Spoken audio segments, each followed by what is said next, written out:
Um, I just thought I would tell you a bit. We've been doing this we're in our 11th year now at China Dialogue, and it's been an extraordinary arc in terms of the situation when we started, the attitudes to environment when we began, and from there to today. I just wanted to go through that and this relationship between how environmental issues were judged in terms of the economy, in terms of politics, in terms of society when we began, and where we are now, and the relationship between activism and journalism and official policy, which has shifted over this decade in a very interesting way.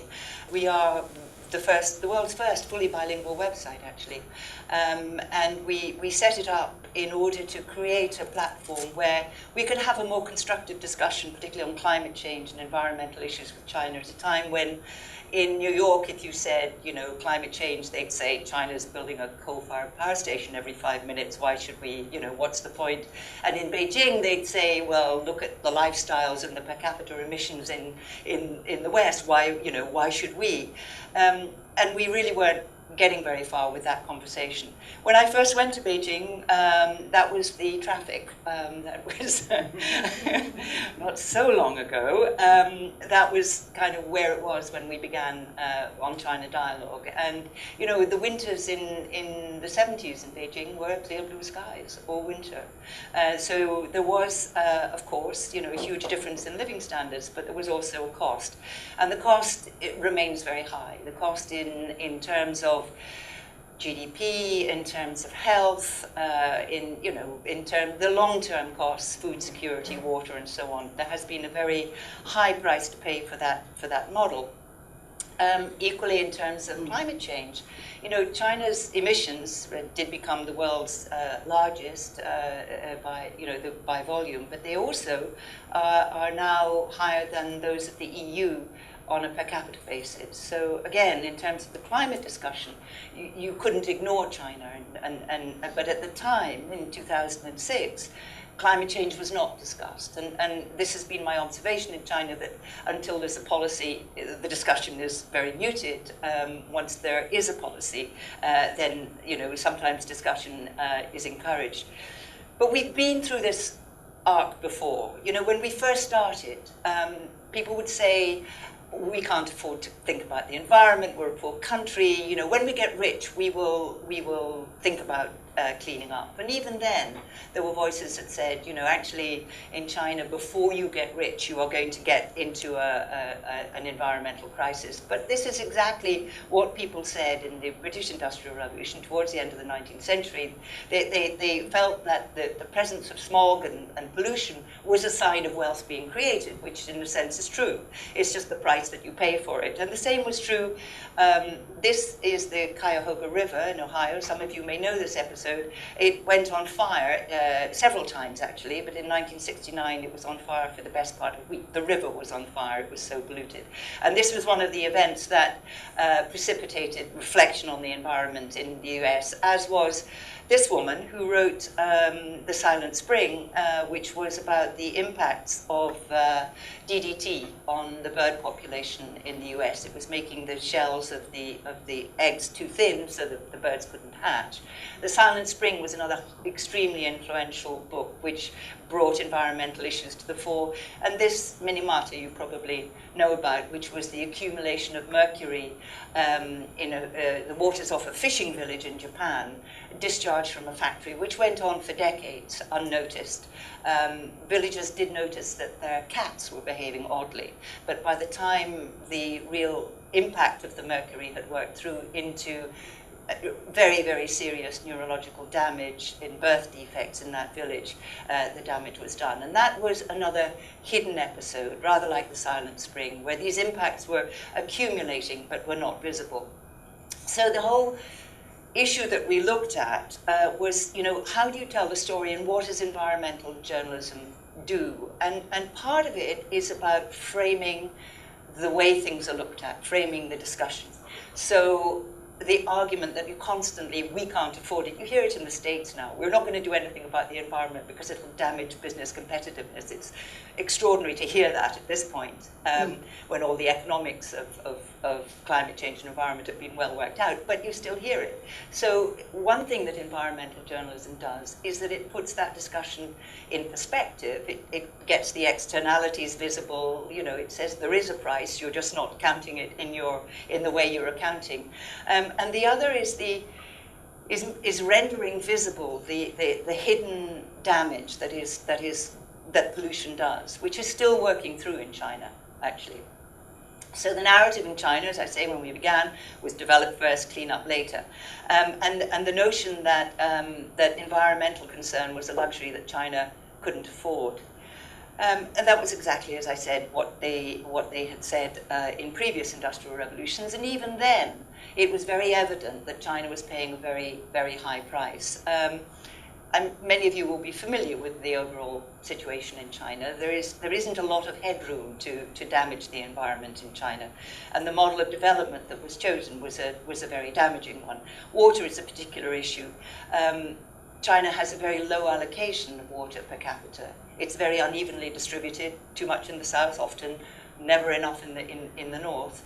And what there is now severely damaged by industry and by agriculture.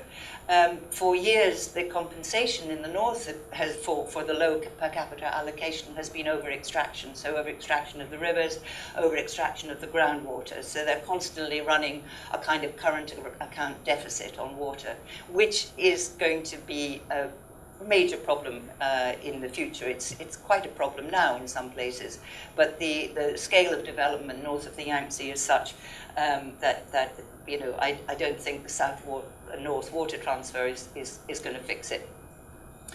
The health impacts of the pollution in China, there has been some discussion about this, and various reports on health impacts have been contested by the Chinese government. But now that we have an admission of things like cancer villages and we're beginning to quantify the health impacts, it's quite clear that they are serious and continuing. Again, when we began, environmental issues were beginning to be the cause of quite major incidents. The Chinese government has acknowledged something like between 80 and 100,000 serious incidents a year at various points. Related to things like the construction of PX factories, the protests began in Xiamen in 2007 and then spread across the country. Protests against nuclear reprocessing plant in Guangdong, which resulted in it being cancelled. A whole series of episodes, particularly in newly urbanized middle-class districts where people, you know, had got their apartment and their, you know, better life, and suddenly found that it was being threatened by a development. And there is quite a suspicion, particularly about the chemical industry, in my view, quite well founded, which leads people to protest when they can. This is also partly because there is very little process for consultation at an advanced stage in the planning process. So we have always argued that with more public participation and consultation, there would be less protest because a lot of issues would be worked out in the planning process, and you know, there would actually be a recipe for less conflict. But you know, this is an ongoing discussion with the government. At the time, the other key factor, I guess, for us was that in starting China Dialogue was that the media landscape was changing, that the digital age had arrived, and the internet offered us a chance to publish in Chinese in China, publish in English for the rest of the world, and to publish in two directions. So we publish from China on China's environmental and climate policy, its issues, the phenomena, for readers who don't necessarily read the Chinese press or know China very well. And we publish into China material from elsewhere that we think might help Chinese policymakers in the choices that they have to make.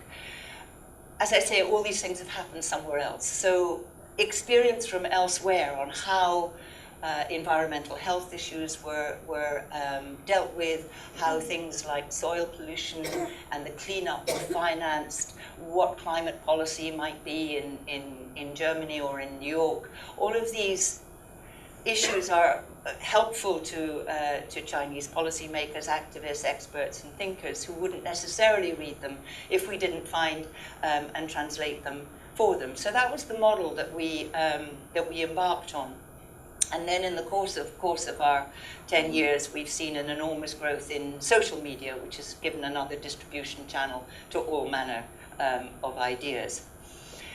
So what does environmental journalism really seek to do? It's awareness raising. You know, people can see air pollution. They don't necessarily know what it does to them. They can't necessarily see water pollution, and they almost certainly can't see soil pollution. So there is an awareness raising, and that's awareness raising not just for the general public, but also for the people, for the decision makers, for the policy makers, for the local officials. Investigation. You know, China, people tend to think of China as, you know, a powerful, centralized state in which policy is made in Beijing and executed seamlessly across the country. I'm sure this audience knows that that is a rather simple view, and that in China, you know, the emperor is far away is still an operating principle across the country. So actually implementing policy and making it effective remains a challenge for the Chinese government. And, you know, in any large bureaucracy with conflicting policy objectives, people will spend quite a lot of time working out or negotiating their way around regulations, finding ways to avoid them, either for personal interest or because they have conflicting objectives. You know, a local official whose targets are a certain amount of GDP growth, providing a certain number of jobs, will tend to take the quickest route towards that. And the predominance of GDP as a measure of bureaucratic success in the last few decades has meant that environmental issues, which were on the bureaucrats' list, tended to be very low down. So they were never important enough, unless there was public protest. They were never important enough to halt or even radically to condition development. So journalism acts as a watchdog and exposing corruption and holding authorities accountable. That's what it's meant to do. Of course, in China, it can be complicated. You can't, you know, write and publish what you want, and you have to navigate your way around a lot of interests. But there was always a little more room in environmental matters because they were seen as less politically confrontational. You know, environmental journalism is trying to solve a set of problems for the public good. Now, that doesn't always give you a free pass, but it does give you a purpose that you can discuss with the Chinese authorities and a lot of very like-minded people within the Chinese state who are trying to do the same thing. And certainly when we began at a relatively liberal moment, I think, in China, there was certainly a lot of like-minded people who were very willing to be open about the function of journalism. And if you look back to the beginnings of the current wave of environmental activism and who are the major figures in it, most of them were journalists, and this particular group began with anti-dam protests in the southwest in the early years of the century. So the woman on the top left is Wang Yongchen, who was a China radio reporter. Below her is Liu Jianqiang, who was then working for the Southern Group. To bottom right is Ma Jun, who was a journalist for the South China Morning Post, and Yu Xiaogang, who went on to found one of the major NGOs in Western China. They were all involved with a campaign against a dam on a place called Tiger Leaping Gorge. This was an extremely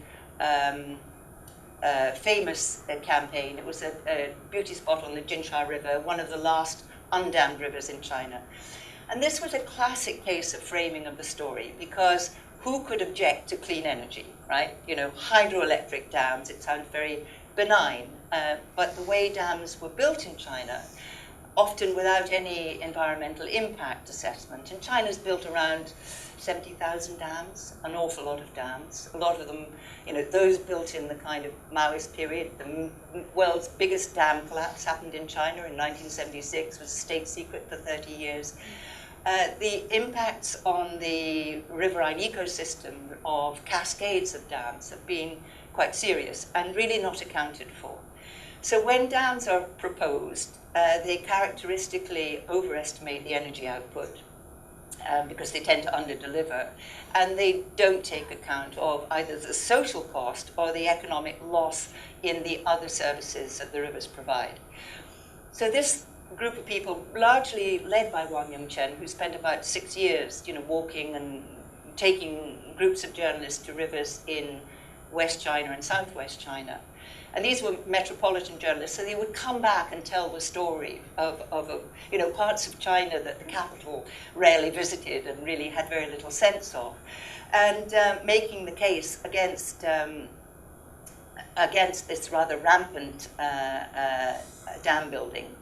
And they found allies both within what was then the State Environmental Protection Agency and eventually with Wen Jiabao, who halted this dam on Tiger Leaping Gorge. In fact, he had to halt it 3 times. He was the prime minister. He ordered the dam stopped.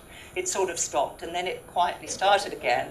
And it was the journalists who would go back and see if it actually had stopped. And there was all this kind of preparatory work going on, which was everything except closing the mainstream.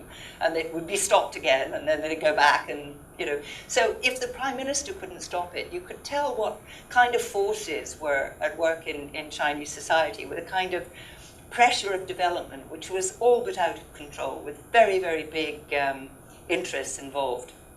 And this campaign became a famous campaign and eventually successful.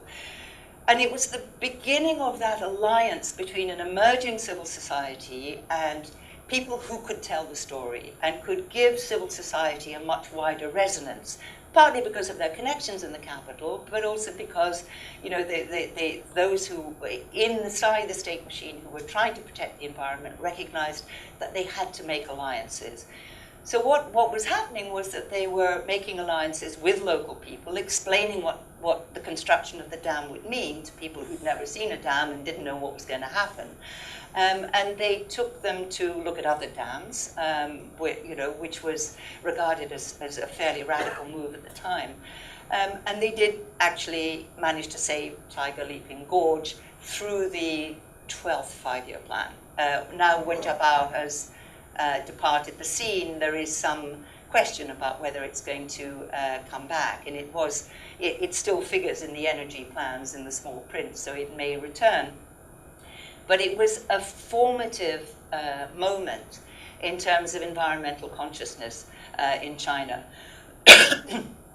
And it was, it shaped really what was going to happen for the next 5 years in terms of the relationship of narrative, if you like, to official policy. So the trouble that the government was having was largely around social unrest.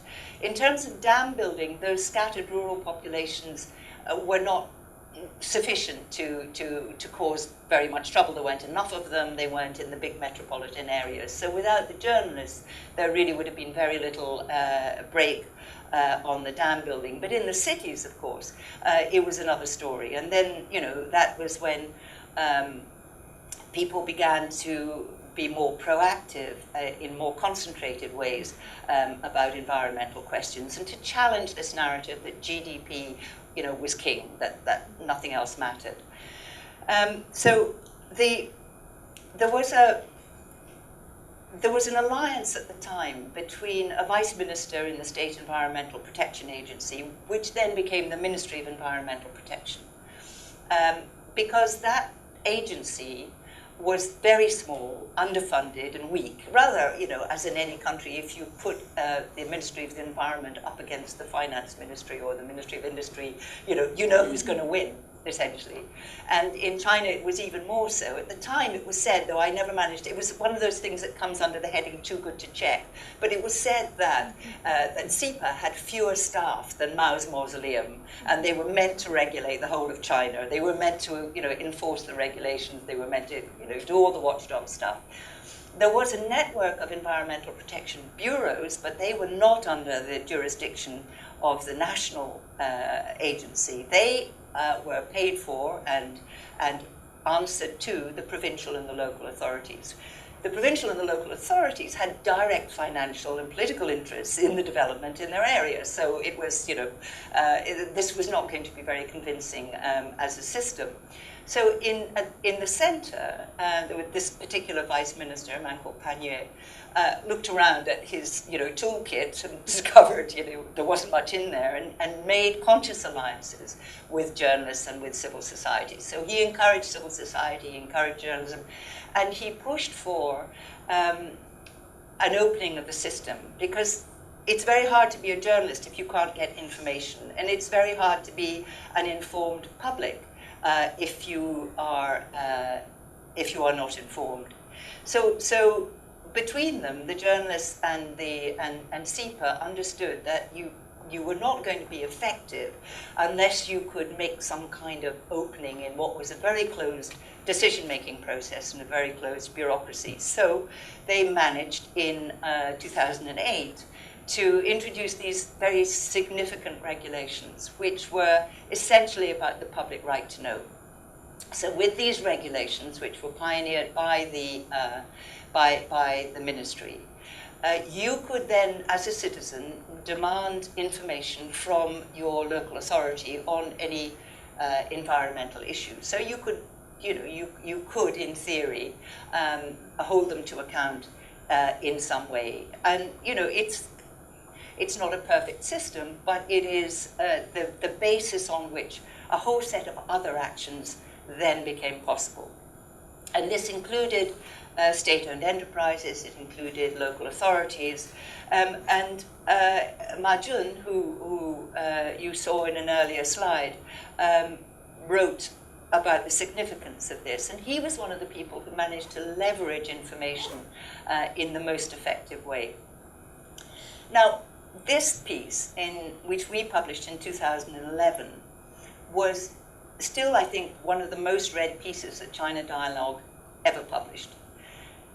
2011, you may remember that the Beijing Olympics 2008, there was a tremendous effort to clean up Beijing's air because all the elite athletes were saying we're not going to perform. There was a huge amount of prestige was on the line. So all sorts of quite extreme temporary measures were introduced, and the air, inched towards the acceptable. But by 2011, it was back at kind of pea soup level.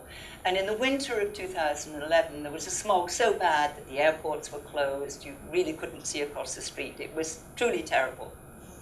At the time, the Beijing municipal government, which was reporting on air quality, as it was obliged to do, had a measure of air quality which was entirely sui generis, and it consisted of it was a color chart, which began with blue sky days. And ever since they'd started to report on air quality, the number of blue sky days in their reporting had steadily increased, and they're clearly making tremendous progress. The only problem was the air at the same time had got steadily worse, and so something was not working here. At the same time, the US Embassy had installed a monitor on its roof and was taking direct readings of air quality, which it was tweeting. This became a very popular Twitter feed. So on days when the municipal authorities were saying, it's okay, it's acceptable, the embassy was saying things like, it's off the chart, or the most memorable tweet was crazy bad, because it went beyond measurement. And there was clearly an information gap, and there was just a monstrous gap between what people were being told and what they could perceive. This is an American scientist, Stephen Andrews, who was in Beijing at the time, who looked at the system of measurement employed by the municipal authority and contrasted it with international standards and kind of told people what was going on. That caused a massive kind of scandal, because it's one thing to have bad air, it's another thing to have the authority who is meant to be taking care of your lungs lying about how bad the air is. And that was a bit of a watershed moment. It was also a moment when they were sort of encircled by technology, because digital measurements was becoming readily available, and another NGO in Beijing was beginning to hand out these monitors. So they were really busted, you know, and they had to start reporting on PM 2.5, which they had not done before, and they had to start reporting kind of honestly. And it was a big moment because now you have, you know, 170 cities reporting on air quality in real time. So they're not fiddling the figures, there's no delay, there's no obfuscation. So people really do know what the air quality is. And that's the kind of basis for action. So it was, you know, it had by then, of course, become kind of, you know, subject of satire and a subject of discontent. But once they had a sound basis for measurement, they then began to have an air quality plan, which will take a long time, but nevertheless. Ma Jun, the journalist, then started to leverage public information in a different way, which was that he collected data that was available through court records of water violations. So if a company was polluting the water, and at the time, the fines for polluting water were very small, and it was always cheaper to pollute. You were not likely to be caught. It was cheaper to pollute than to install and run a system for cleaning up your discharge. And so that's what companies did. Occasionally they were caught, they were fined, they went back to work, they carried on polluting, they might be caught and fined again. And all of this was on the public record, but it was a public record that was scattered across the country and was not really being deployed as an argument until Ma Jun came along and started collecting this information and putting it on a map. So he put it on a map which allowed you to see who was violating the water regulations and what the impact on your local water was. And he was tying it to particular enterprises. So for the first time, people could attribute their problem to the source. He then took that information and went to multinationals and said where he could identify they had serial polluters in their supply chains, because that's a point of leverage that he thought would be both less risky politically for him, but also much more likely to have a result, because multinationals were going to be more sensitive about their reputation globally, because they have a customer base that was likely to be made to care, even if they didn't care until they were told. And so the multinationals, who probably didn't know who was in their supply chain beyond the first or second tier, suddenly had a map of their problem, and were then obliged to do something about it. So that was very effective. He then took it, he extended it to air pollution, and he started doing this much around the time that we started China Dialogue. The Institute of Public and Environmental Affairs, which he founded, is now a very well-established NGO. It's very well funded, and it continues this work. He also offered the companies that he approached, he offered them an independent audit, so he also helped them to clean up their supply chain. So there was a man who begins as a journalist, he understands the value of information, and he uses that as the basis for effective action. This is much of his work. This was a group of Apple workers who were working in a factory which Apple would not acknowledge as one of their supply chain factories, but they were making iPads, so it was, you know, it was a bit of a clue. And they made a very effective video. Apple had this terribly sunny kind of, you know, happy people with lovely clean technology, when they intercut it with, you know, the workers who were being asked to. There was a particular chemical which saved something like 3 seconds on the cleaning of the screen in the production process, but it was a volatile chemical which made people ill, and so they intercut these people with the Apple ad, and it was pretty devastating and effective, and eventually Apple acknowledged and acted. So the other thing, sorry, just to go back to Ma Jun's work, the other kind of longer term effect of his work was that there was eventually a new law on water pollution which lifted the cap on the fines, and imposed a kind of daily, as long as the violation continued, the fines would continue. And so he kind of transformed the system, really, by this action. And now it costs you more to be caught violating than it does to continue to violate. Now, this is the kind of third big issue after air and water in China, and this is an example of an enormous problem which remains pretty much hidden. We started looking at this in Dongguan in 2007, and we were doing an investigation of the state of the impacts of the environment on health in Dongguan. So we were looking at air and water and soil. Air and water were not so problematic. There was quite a lot of data. People would talk about it. But when we started to look at soil pollution, we started to hit a wall. And it was a wall of extreme reluctance of the authorities to discuss the issue at all. And this was a time, you may remember, when the words cancer village were not permitted to appear in Chinese media. Everybody knew they were there. They weren't being mapped. It was very hard to quantify, but there was huge amount of anecdotal evidence that there was an epidemic of cancer across China, which was highly likely to be environment related. So we were looking at it in Dongguan, just up the road there, your neighborhood. The air quality was visibly appalling. The water was kind of grade 5 and worse, and that was all very clear. But the soil pollution, there had been a 3-year research study on soil pollution in Guangdong province, carried out by the China Geological Survey under the Ministry of Land and Resources, and it had reported a kind of outline research result, which said that they'd surveyed 40,000 square kilometers, they said, 70% of which they said was fine, 30% was polluted. The problem was that they didn't tell you which was the 30 and which was the 70, right? So if you have a severely polluted land, polluted with heavy metals, cadmium, mercury, all these unpleasant things, and you're growing things in them, and then you're eating them, you are, putting your health at risk. And the problem with the reporting of these results was that you had no idea whether your market garden or the market garden you were buying from was part of the 30% or part of the 70%.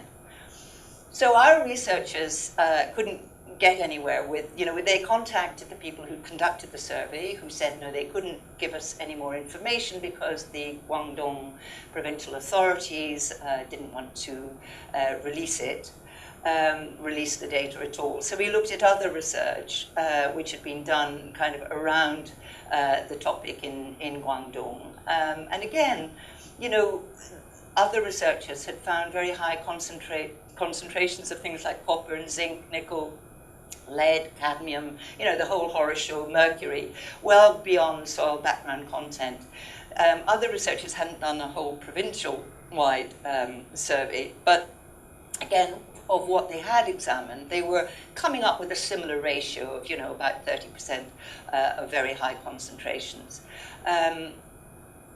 There was another study which had found quite extensive contamination with phthalic acid esters, which caused birth defects. And they also discovered that the farmers in the Pearl River Delta were using highly polluted water as irrigation water because they thought it was better for the plants. It was kind of seemed chunkier, than clear water. It had stuff in it, made it grow. And they really, they just didn't know what the effect might be. So at the time we were told that the Ministry of Environmental Protection was leading an investigation into national soil quality.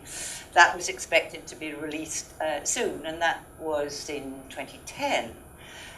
The details of that study are still not available, and that means that it's very hard to quantify the extent of soil pollution in China. And in fact, they have been looking at this since 2006, when they started looking at soil pollution nationwide.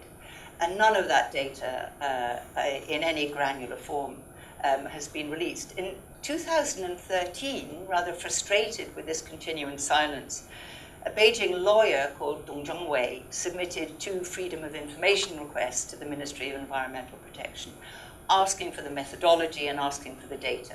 And he did that under those regulations that I mentioned earlier. But the ministry, in February of 2013, responded to Mr. Dong by saying that unfortunately this was a state secret and they couldn't release the information. So that caused something, some public concern. And in fact, we returned to the subject in 2014. And we did a special 3-part investigation on soil pollution beginning in the Yangtze River Delta. And that was quite remarkable for the number of victims, that it was really it wasn't difficult to find people whose families had been afflicted by cancers, whose villages were afflicted by soil pollution. And